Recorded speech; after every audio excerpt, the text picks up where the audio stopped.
Hello all, कसे आहात? Hope all of you are very good and fine. मी मानसी आजच्या या सेशनमध्ये इंग्लिशच्या क्लासमध्ये तुमचं स्वागत करते. आज आपण आपल्या इंग्लिशच्या या क्लासमध्ये द अनसिंकेबल शिप हा जो चॅप्टर आहे याची स्टार्टिंग करणार आहे. चॅप्टर खूप छान आहे. टायटॅनिक जी शिप होती, जहाज होता, त्याच्या बाबतीत ही कहाणी आहे. द अनसिंकेबल शिप म्हणजे न बुडणारा जहाज. तर चला आपण वाचूया ही कहाणी, the unsinkable ship. So let's start to read the chapter, The Unsinkable Ship. On 10 April 1912, the largest luxury ship in the world set sail from Southampton in England to New York.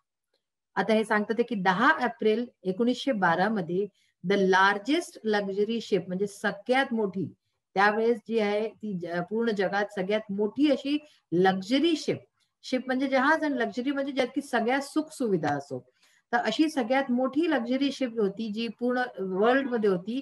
Set sale from साऊथहॅम्प्टन, ती साऊथहॅम्प्टन निघाली in England to New York. तर साऊथहॅम्प्टन इंग्लंडहून ती New York कडे जाय करता निघाली 10 April 1912 मध्ये. शी was called the Titanic. तिचं नाव ठेवलं गेलं टायटॅनिक. या शिपचं नाव, जहाजचं नाव टायटॅनिक ठेवलं गेलं. The word Titanic means huge. टायटॅनिकचा अर्थ असतो ह्यूज म्हणजे खूप मोठं, खूप विशाल काय. This was her maiden voyage, that is her first voyage. तर ही जी आहे, ही जी जर्नी होती, ही या शिपची, टायटॅनिकची मेडन व्हॉयज होती. म्हणजे सगळ्यात पहिलं काही असतं ना, तर त्याला आपण मेडन म्हणतो. तर अशा प्रकारची मेडन व्हॉयज होती. व्हॉयज म्हणजे काय, जर्नी होती, सगळ्यात पहिली जर्नी होती. She set out to cross the Atlantic ocean and she carried more than 2000 passengers. The Titanic was like a floating town. आता काय सांगतात ते की she set out to cross the Atlantic ocean. Atlantic ओशनला cross करणार होती ही Titanic. And she carried more than 2000 passengers. आणि या शिपमध्ये, या जहाजमध्ये 2000 पेक्षा जास्त जे आहे पॅसेंजर्स होते, यात्री होते. The Titanic was like a floating town. Titanic असं होती जशी की कोणचं फ्लोटिंग टाउन. फ्लोटिंग का म्हटलंय, कारण की ती समुद्रामध्ये जात होती, ती फ्लोट करत होती. ठीक आहे ना, तैरत होती. फ्लोटिंग म्हणजे काय, तैरणं. तैरणारा असा एक गाव. टाउन म्हणजे काय, एक पूर्ण छोटासा गाव म्हणू शकता. 2000 लोक म्हणजे शहर असतं actually.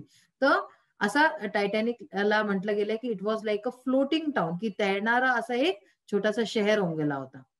Everyone called the Titanic the finest ship in the world. जितकेही लोक होते त्याच्याशी जुळलेले, त्याच्यात बसलेले, न बसणारे, पण सगळे कोणी हर त्या वेळेस जे आहे त्याची गोष्ट करत होते आणि म्हणत होते की टायटॅनिक जी आहे ती फायनेस्ट शिप आहे. आतापर्यंतची सगळ्यात म्हणजे बढिया जी असते अशा प्रकारचं जहाज आहे पूर्ण जगामध्ये. त्याच्यासारखं, टायटॅनिक सारखं कोणतंच जहाज तेव्हापर्यंत नव्हतं आलं. Everyone was proud of her. तर म्हणून हर कोणी जे आहे त्याच्यावरती खूप गर्व महसूस करत होतं. जे लोक त्यात बसले होते ते तर खास करून फार जास्त आपल्याला जे आहे प्राऊड फील करत होते की आम्ही ह्याच्यात बसू पावलो. She was as tall as a building with 15 storeys. ती जी शिप आहे, तुम्ही जर इमॅजिन करा की किती मोठी असेल, की इतकी मोठी होती. कोणचा 15 स्टोरीचं बिल्डिंग, 15 मालेची कोणची बिल्डिंग असेल, तर त्याला तुम्ही म्हणजे कल्पना करा, तर एवढी मोठी ही शिप होती. Inside she was like a large hotel. आतून असं वाटायचं की कोणचं खूप मोठा होटल आहे. जर तुम्ही कोणत्या मोठ्या होटलात गेले असाल तर पाहायला चालेल की आत किती भव्य असतं हॉटेल्स वगैरे, है ना, आणि किती सुंदर असतात. तर अशा प्रकारे बाहेरून 15 मंजिली दिसत होतं. ते असं वाटत होतं कोणचं मोठं काही जहाज आहे, आणि आतून असं वाटत होतं की ते एक कोणचं खूप मोठं होटल आहे with grand stair cases. Stair cases म्हणजे काय असतात, शिड्या. आणि त्याच्या जे शिड्या होते त्या पण फार ग्रँड होते, म्हणजे खूप मोठ्या मोठ्या होत्या. डायनिंग रूम्स होते त्याच्यात, खूप मोठे मोठे डायनिंग रूम्स होते, म्हणजे जिथे जेवलं जातं. शॉप्स होत्या त्याच्यात आणि स्विमिंग पूल सुद्धा होते. म्हणजे जस्ट इमॅजिन की शिप मध्ये हे सगळं म्हणजे किती मोठी गोष्ट आहे की त्यांनी शॉप पण दोन दिली, डायनिंग रूम आहे, स्टेअर केसेस खूप मोठे मोठे आहेत, शिड्या आहेत, आणि मोठा असं वाटतं कोणता खूप मोठा होटल आहे. तर अशा प्रकारे स्विमिंग पूल्स पण होते त्याच्यामध्ये. असं ह्याची भव्यता होती या टायटॅनिक शिपची. Everyone thought that the Titanic could never sink. प्रत्येकाला असं वाटत होतं की टायटॅनिक जी आहे ती कधीच बुडणार नाही. ती जी आहे नेहमी अशीच राहिले, कारण की इतकं भव्य त्याचं निर्माण केलं गेलं होतं की सगळ्यांना अगदी खात्री पटली होती की ही शिप कधी बुडूच शकत नाही. They called her the unsinkable ship. तर ते लोक जितकेही लोक होते सगळे हिला अनसिंकेबल शिप म्हणत होते, म्हणजे न बुडणारा जहाज, असं त्यांनी याचं नाव ठेवून दिलं होतं. The ship's builders were so sure of this that they put only a few lifeboats on the ship. आता शिपचे जे बिल्डर्स होते, म्हणजे ज्यांनी ही शिप बनवलेली होती, ते लोक इतके जास्त शुअर होते या गोष्टीचे की ह्याला काहीच नाही होणार आहे, की त्यांनी त्याच्यात फक्त थोडेसेच लाईफ बोट्स ठेवले होते शिपमध्ये. पहा, शिपमध्ये काय आहे की सगळं पाण्याची जर्नी असते, आणि जर देव न करे कधी काही झालं तर त्याच्यात लाईफ बोट्स जितके यात्री आहेत तेवढे असलेच पाहिजे. हे म्हणजे रूल असतो. पण तेव्हा असं काही नव्हतं, असं रूल. तर आणि ज्यांनी हा बनवला होता, हा शिप निर्माण केला होता, त्यांना इतकी खात्री होती की आम्ही इतकं बढिया बनवलंय की त्याला काही कधी होईलच नाही, म्हणून त्यांनी लाईफ बोट सुद्धा खूप कमी ठेवले त्याच्यामध्ये. The journey was very comfortable. Journey खूप छान होती, खूप आरामदायक होती. द पॅसेंजर्स वर प्राऊड बिकॉज दे वर travelling in the best ship in the world. जे पॅसेंजर्स होते, जे यात्रीगण होते त्या शिपमध्ये बसलेले, जहाजचे यात्री खूप प्राऊड होते, खूप त्यांना अभिमान वाटत होता की आम्ही पूर्ण विश्वात इतकं चांगली नाहीये कुठेच, तर अशा प्रकारची पूर्ण विश्वात जी सगळ्यात बढिया, जी सगळ्यात बेस्ट शिप आहे त्याच्यात आम्ही जे आहे ट्रॅव्हल करतोय, यात्रा करतोय. दे फेल्ट सेफ, आणि त्यांना खूप सेफ वाटत होतं. त्यांना जराशी पण कोणत्या गोष्टीची भीती नव्हती. They were feeling safe. Then came the night of 14 April. त्याच्यानंतर आली रात्र 14 एप्रिलची. म्हणजे ही वॉयज केव्हा सुरू झाली होती? 10 एप्रिलला. पहा, आलंय ना सुरुवातीला आपण वाचलंय 10 एप्रिल 1912, आणि मग त्याच्यानंतर आली 14 एप्रिल, 14 एप्रिल आलं.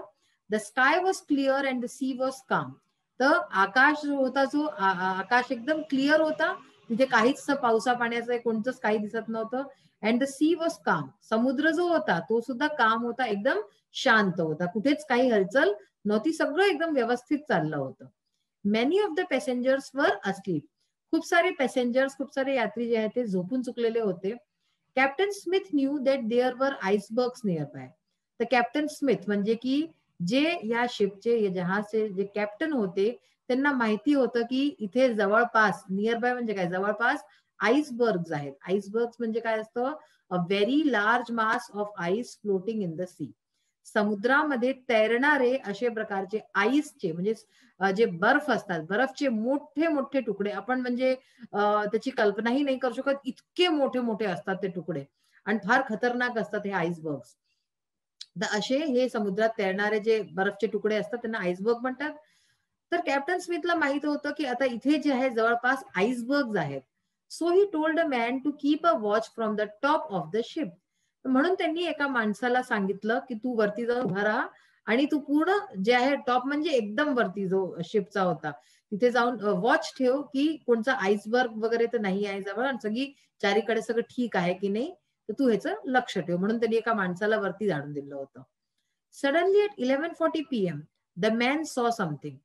आता अचानक से जेव्हा 11:40 झाले तेव्हा त्या माणसाने काहीतरी बघितलं. He grew cold with fear. तो भीतीने एकदम थंडा पडून गेला. A huge iceberg stood right in the path of the Titanic. एक खूप मोठासा जो आहे आइसबर्ग जो होता तो टायटॅनिकच्या रस्त्यावरती होता. म्हणजे टायटॅनिक ज्या बाजूला चालली होती त्या बाजूला एक खूप मोठासा आइसबर्ग होता, बर्फचा तुकडा. आता तुम्ही म्हणाल बर्फचा तुकडा, तर म्हणजे तुम्ही असं नका समजू की छोटा मोठा, बहुत मोठे मोठे विशाल काय असतात ते, त्यांना आइसबर्ग म्हणतात. आइसबर्ग ही येल्ड. येल्ड म्हणजे काय? ओरडला. तो खूप जोराने ओरडला. Iceberg. Captain Smith fought hard to steer the Titanic away from the iceberg, but the ship changed direction slowly and her side scraped the mountain of ice. Captain स्मिथनी जे आहे फार जास्त ते लढले. Fought hard to steer the Titanic. Steer म्हणजे की दिशा चेंज करायला. टू टर्न, ठीक आहे ना, त्याला टायटॅनिकला टर्न करायचं जे आहे त्यांनी फार प्रयत्न केला. फ्रॉम द आईसबर्ग, आईसबर्गशी दूर नेण्याचा त्याला फार प्रयत्न केला. But the ship change direction slowly. पण शिप जी आहे ती इतकी मोठी होती की ती फार हळूहळू आपलं डायरेक्शन चेंज करत होती. And her side scraped the mountain of ice. आणि तिचा जो साईड होता शिपचा त्यांनी स्क्रॅप म्हणजे काय, scratched deep against a rough surface. तिला ते लागून गेलं, भिडून गेला तो आईसबर्गचा एक तुकडा. A shower of ice fell on the decks and the iceberg cut holes along the ship side. ह्याच्याने काय झालं, आईसचा जो तुकडा होता तो लागला, तर स्क्रॅप होऊन गेलं. शॉवर ऑफ आईस, बर्फची जी आहे शावर होऊ लागली तिथे. Fell on the decks. Decks म्हणजे तिथे चारीकडे जिथे होतं वरती हे येऊन गेलं. And the iceberg cut holes. आईसबर्गनी होल्स होऊन गेले त्या शिपच्या आतमध्ये अलॉंग द शिप्स साइड. शिपचे साइड मध्ये होल होऊन गेले. Water began to pour into the lower decks. पाणी जे आहे ते लोअर डेक्स मध्ये म्हणजे खालच्या हिश्श्यामध्ये भरू लागलं. Most passengers heard nothing and slept on. जास्त तर जितकेही पॅसेंजर्स होते, यात्री होते, ते त्यांना काहीच कळलं नाही, त्यांना काही ऐकूही नाही आलं आणि ते छान झोपलेले होते. तर पुढे काय होईल हे आपण नेक्स्ट सेशन मध्ये वाचूया. So as you can remember, last session मध्ये आपण वॉर्मिंग अप एक्सरसाइज केली होती. त्याच्यामध्ये एक आपला एक्सरसाइज होता, give the root words of the following. काही वर्ड्स होते त्याच्यात प्रिफिक्स सफिक्स होते, तर आपल्याला काय करायचं होतं, त्याच्यात रूट वर्ड जो आहे तो लिहायचा होता. जसं बघा अनकम्फर्टेबल, कम्फर्ट. मी ओरली तुम्हाला सांगून चुकले होते, हे आता रिटर्न मध्ये बघा. Unhappiness, happy. Insecurity, secure. Inaccuracy, accurate. Independence, depend. Emailer, mail. Unloosen, loose. हे जितकेही शब्द आहेत तुम्ही याच्यात बघू शकताय, प्रिफिक्स आणि सफिक्स दोन्ही लागलेले आहे याच्यामध्ये. Disability, able. Disappearance, appear. Unfriendly, friend. Interactive, act. Misunderstanding, understand. So these are the root words of the suffix and prefix. ठीक आहे ना, जितकेही लागलेचे रूट वर्ड्स आहेत. नेक्स्ट होता write two words each of the following prefixes. Prefix दिले होते तर बघा, अँटी च काय होईल, अँटीसेप्टिक, अँटी सोशल. डिसचं काय होईल, डिसलाइक, डिस्करेज. देन नॉन हा जो शब्द होता तर नॉन इंग्लिश, नॉन व्हायलन्स. री होता तर रिअरेंज, रिकन्स्ट्रक्ट. अशा प्रकारे शब्द होऊ शकतात. तुम्ही अनेक सुद्धा शोधा की आणि कोणते शब्द होऊ शकतात हे जे आहे प्रिफिक्स लावून. नेक्स्ट होतं write two words each with the following suffixes. आपल्याला सफिक्स दिले गेले होते आणि नवीन शब्द बनवायचे होते.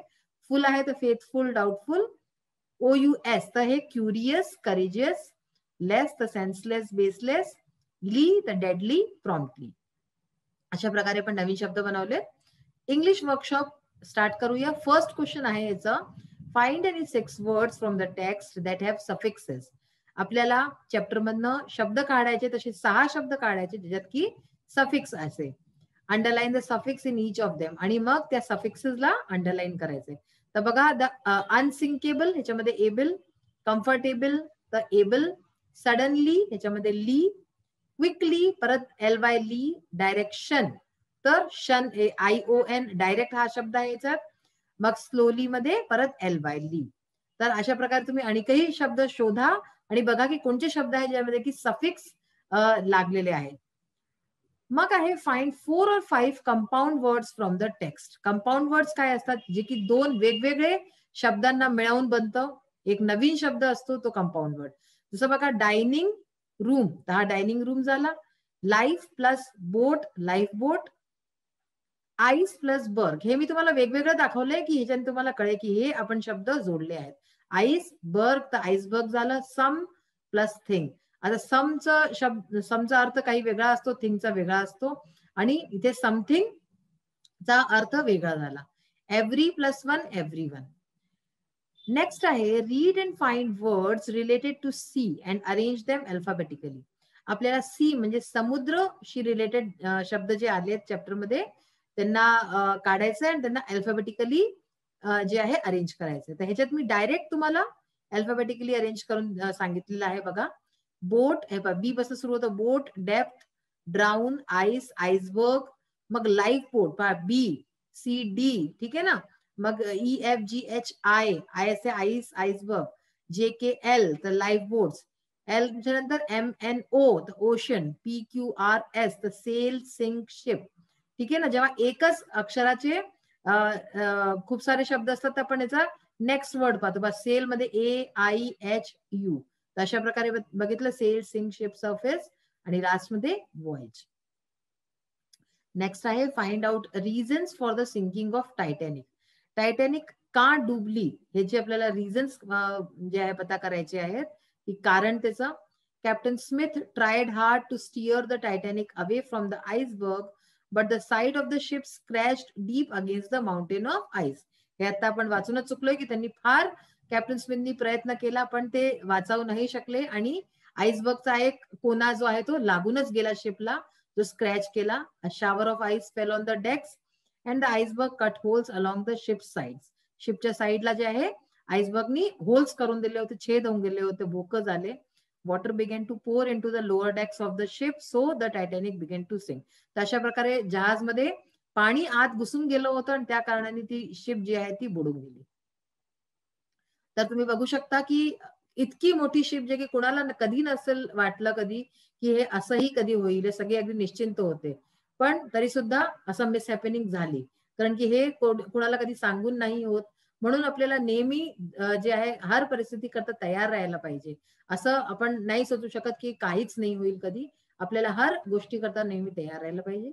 So on that note, I complete my this session today. We will meet in the next session. Till then, bye. Have a nice day. Thank you.